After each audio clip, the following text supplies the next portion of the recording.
دیکھیں جی، جو میں نے حلف لیا آج بھی وہ حلف لیتا ہوں کہ خان صاحب نے کبھی ہمیں نہیں کہا.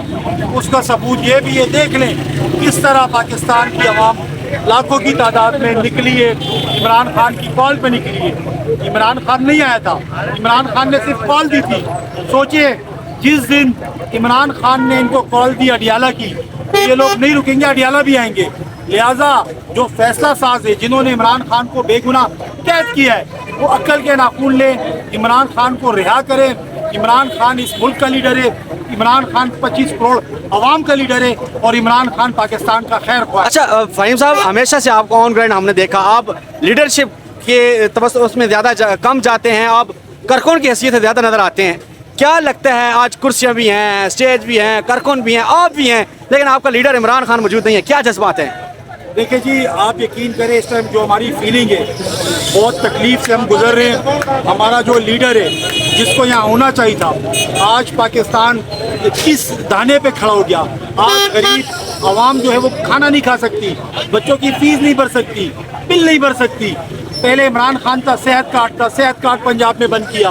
آج آپ دیکھیں کتنی مہنگائی میں لوگ اپنے خرچے پہ آئے. یہ عمران خان کی محبت میں ہے. ہمارا دل خون کے آنسو رو رہا ہے. وہ شخص پاکستان کی بات کرتا تھا، وہ غریب کی بات کرتا تھا، آپ نے اس کو سلاخوں کے پیچھے رکھا ہے. انشاءاللہ یہ وقت دور نہیں جب عمران خان نکلیں گے، پاکستان ترقی کرے گا، غریب آدمی خوشحال ہوگا انشاءاللہ. اچھا سر، کیا سمجھتے ہیں، آپ خان صاحب کے قریبی بندوں میں شمار ہوتے ہیں، کیا لگتا ہے آپ کو کب اپنے لیڈر کو باہر اپنے درمیان دیکھ رہے ہیں آپ؟ دیکھیں جی، ظلم جو ہوتا ہے وہ حد سے بڑھتا ہے تو مٹ جاتا ہے، ختم ہوتا ہے. انہوں نے سب کچھ کر کے دیکھ لیا، انہوں نے جو ان سے بنتا تھا انہوں نے کر کے دیکھ لیا. نہ پاکستان کی عوام خوف میں آئی، نہ ہمارا کپتان خوف میں آیا.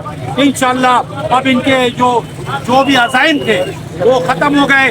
انشاءاللہ قریب ہمارا لیڈر عمران خان ہمارے درمیان ہو گئے. اچھا فہیم صاحب، تھوڑا سا یہ بتائیے گا کہ جب پاکستان میں فوج تو ہے ہی ہے، لوگوں کو گرفتار کیا جاتا ہے، دھمکایا جاتا ہے، تنگ کیا جاتا ہے، ڈیجیٹل میڈیا کے لوگوں کو انفیکٹ دھمکایا جاتا ہے، آپ حق سچ کی بات نہ کریں. باہر کے ملکوں کا رویہ کیسے ہے؟ آپ کو انہوں نے گرفتار کیا، آپ کے ساتھ کیا ہوا، تھوڑا سا ذرا بتا دیں حوال. دیکھیں جی، باہر کے ملک میں جو گرفتار کیا وہ ان کی کارستانیاں تھی. انہوں نے وہاں ای میلز کی، وزارت داخلہ نے ان سے رابطہ کیا، انہوں نے سب ہمیں بتایا.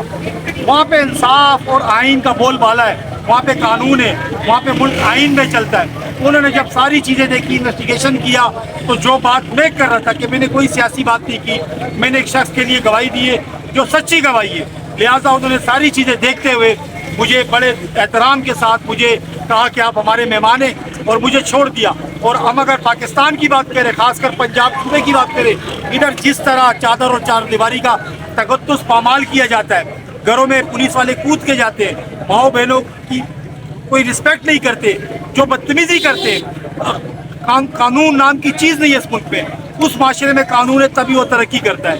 لہٰذا اس ملک میں قانون اور آئین کی بالادستی تبھی ہوگی جب عمران خان اس ملک کا وزیر اعظم ہوگا. فہیم صاحب بتائیے گا، آپ کی پچھلے کچھ دنوں میں ایک ویڈیو وائرل ہوئی ہے، اس نے تو کہرام برپا کر دیا ہے، کوئی آپ نے جیسے نعوذ باللہ کوئی گناہ کر دیا ہو، اور ایک اتنی بڑی دلیل دینا، اتنا بڑا جو ہے عہد لینا، آپ نے عہد دیا، کیا ہو گیا ہے؟ چوروں کو کوئی زیادہ ہی نہیں چپ گئی یہ بات؟